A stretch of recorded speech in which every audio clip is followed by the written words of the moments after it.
안녕하세요, 불량TV입니다. 오늘 전해드릴 이야기는요, 2026 월드컵에서 덴마크가 A조에 올라올 경우 한국이 위험한 이유입니다. 첫 번째 이유는 장신 군단의 공중전. 한국 축구가 덴마크를 만났을 때 직면하게 될 가장 극복하기 벅찬 극찬은 바로 이 신체 조건 차이. 대한민국 국가대표팀은 역사적으로 북유럽 팀을 상대로 극심한 고전을 면치 못한 징크스를 가진 팀입니다. 기동력과 투지를 바탕으로 한 축구를 구사하는 한국은 선 굵은 축구를 구사하는 북유럽 팀들을 상대로 한계를 지속적으로 보여주었는데, 덴마크를 상대로 통산 2전 1무 1패 1득점 3실점을 기록 중입니다. 과거의 기록을 뒤로하고 지금 덴마크 국대 스쿼드는 전세계 국대 중에 가장 큰 신체 조건을 자랑하죠. 190cm가 즐비하는 선수들이 많고, 이에 반해서 한국 대표팀의 평균 신장은 182cm 정도입니다. 물론 수비의 핵인 김민재가 190cm라는 큰 키를 가지고 있긴 하지만, 김민재 혼자 덴마크 거인 군단의 피지컬 공세를 모두 막아낼 수는 없는 법. 덴마크는 189cm의 베스터 구르를 단순한 수비수가 아닌 공격의 시발점으로 활용합니다. 후방에서 중앙 미드필더를 거치는 복잡한 빌드업을 생략하고 베스터 고르나 슈마이켈 골키퍼가 최전방으로 직접 정교한 롱포를 투입할 수 있습니다. 공중전을 덴마크가 벌인다면 경합 과정에서 패배는 곧 실점 위기로 이어질 수 있다는 얘기입니다. 두 번째는 세트피스 폭격.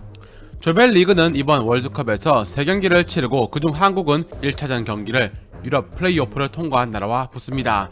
덴마크가 만약 A조 본선으로 합류한다면 한국은 덴마크와 경기에서 세트피스에서 특히나 큰 위기를 느낄 수밖에 없죠. 과거 유럽팀과의 경기에서 한국은 유럽의 세트피스에서 실점 위기를 여러 차례 내주었고, 이번 월드컵도 그럴 것입니다. 최근 잉글랜드 프리미어리그를 보면 코너킥이나 프리킥 상황에 수비수나 골키퍼를 몸으로 막고 기회를 창출하는 전술은 큰 이슈이자 여러 팀들의 무기가 되고 있습니다. 특히 덴마크를 보면 이 세트피스에 특화되어 있다는 것입니다. 덴마크의 핵심 미드필더인 크리스티안 네르그루는 본인 커리어 득점 11골 중에 9골이 세트피스에서 득점이고, 프리미어리그 미드필더 중 가장 많은 코너킥에서 터치를 기록 중. 전반적으로 공중볼 경합에 있어 타이 추종을 불허합니다. 여기에 활용 점정을 찍는 건 덴마크 공격 전개 담당 에릭센. 에릭센은 세계 최고 수준의 데드볼 스페셜리스트로 덴마크의 직접 프리킥, 코너킥을 전담합니다. 에릭센의 발끝에서 떠난 빠르고 예리한 크로스는 198cm의 베스터 고르나 네르구르의 머리를 정확히 타격할 수 있습니다. 세 번째는 한국 수비 전술의 약점. 이러한 덴마크의 세트피스 위협은 다른 팀들도 마찬가지로 긴장하게 만들지만, 특히 한국 대표팀의 전술의 취약점과 울리면서 불안 요소로 떠오르고 있습니다. 박진섭을 3팩의 정중앙인 스위퍼 위치에 기용해 3-4-3 포메이션을 주력으로 밀고 있는 한국은 후방 빌드업 과정에서 발밑 기술과 패스 배급의 안정성을 극대화해서 현대 축구의 흐름을 쫓아가려는 중입니다. 변형 백스리 시스템이 과연 덴마크 상대로 먹히냐가 문제이죠. 한국 대표팀이 측면 수비의 불안을 메우기 위해서 윙백을 내리고 중앙 수비수를 늘려 백스리 또는 백파이브를 쓴다 해도 덴마크는 굳이 한국의 측면을 섬세한 패스로 뚫으려 애쓰지 않을 것입니다. 코너킥 측면에서 간접 프리킥 상황마다 한국의 백스리는 에릭센의 킥과 베스터고르의 고공폭격이란 단순하지만 뻔한 패턴에 계속 노출돼서 위험을 맞을 수 있습니다.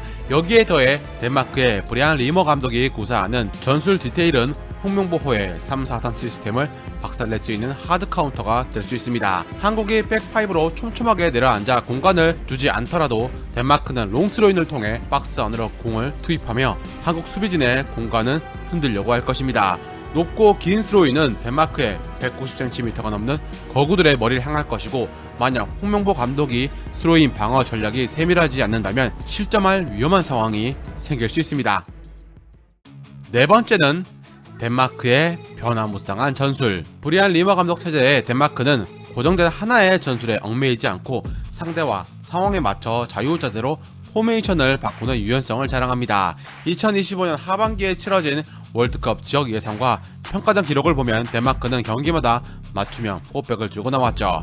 그리스전에서 4-3-3을 꺼내들었고, 스코틀랜드 원정에서 4-2-3-1을 구사했으며 벨라루스를 상대로 4-4-1-1 포메이션을 가동했습니다. 심지어 리투아니아와 평가전에서는 캐스퍼 돌베르와 미카 비에레트를 투톱으로 기용하는 4-4-2 포메이션까지 성공적으로 실험하며 다채로운 플랜을 과시했습니다. 변칙 팩포 전술의 무서움은 촘촘한 미드필더 장악력과 윙어, 풀백을 활용한 강력한 측면 지배력에 있습니다. 내르고를 필두로 한 활동량과 수비력이 검증된 미드필더들이 삼성과 이선에 집중 배치되어 중원을 꽉 잡고 플레이메이커 에릭센이 자유롭게 공간을 넘나들며 양질의 패스를 공급합니다. 여기에 패트릭 도르구, 라스무스 크리스텐센 같은 양측면 풀백들이 적극적으로 오버래핑을 시도합니다.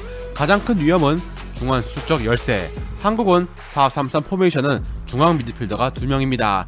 한국은 필연적으로 수적 열세에 처하게 되는데 한국 미드필더들의 발밑 기술이 뛰어난다 해도 피지컬이 강한 덴마크의 거센 압박을 2명이서 뱉어내고 전방으로 공을 배급하는 것은 쉽지 않을 것입니다. 그리고 단순히 덴마크가 피지컬과 세트피스에만 의존하지 않다는 걸 플레이오프 마케도니아전에서 보여주었는데 거구의 스트라이커 헤이룬이 수비진을 밖으로 유인하면 이삭센, 담수고르 같은 이선 자원들이 파고들어 템백을 부셔버린 점을 기억해야 할 것입니다. 코트디부아르전 0대4 패배로 입증된 한국의 3-4-3의 배후 공간 노출 약점은 덴마크의 다채로운 공격 루트에 의해서 뚫릴 위험이 있습니다.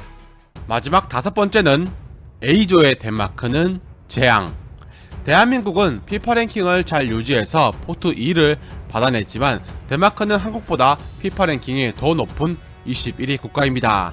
유럽 플레이오프 패스 D에 속한 마케도니아, 아일랜드, 체코 3개국이 모두 40위 밖 나라인 걸 감안하면 덴마크가 A조에 편성되면 판이 바뀐다는 뜻이죠. 공교롭게도 한국의 첫 경기 상대가 덴마크이고 장소는 해발 2200m 고지대, 산소 농도가 적은 곳입니다. 많은 활동량을 가져가는 한국 특유의 기동력 축구는 이 환경에서 90분 내내 유지되기 쉽지 않다는 것입니다. 가뜩이나 150cm 가구들을 상대로 거친 6탄전을 벌여야 하는 한국 입장에선 후반전 체력 고갈이 화두. 다행히도 이번 월드컵에선 폭염을 대비해 경기 중간마다 3분간의 쿨링 브레이크가 있어 숨을 돌릴 수가 있습니다. 유럽 플레이오프에서 덴마크가 보여준 공격은 상상 이상으로 매우 강력했고 다득점의 귀신이었습니다. 첫 경기에서 만약 한국이 골을 많이 내주게 된다면 연쇄적으로 심리가 무너질 수 있을 뿐더러 팀의 사기까지 바닥으로 떨어질 수 있습니다.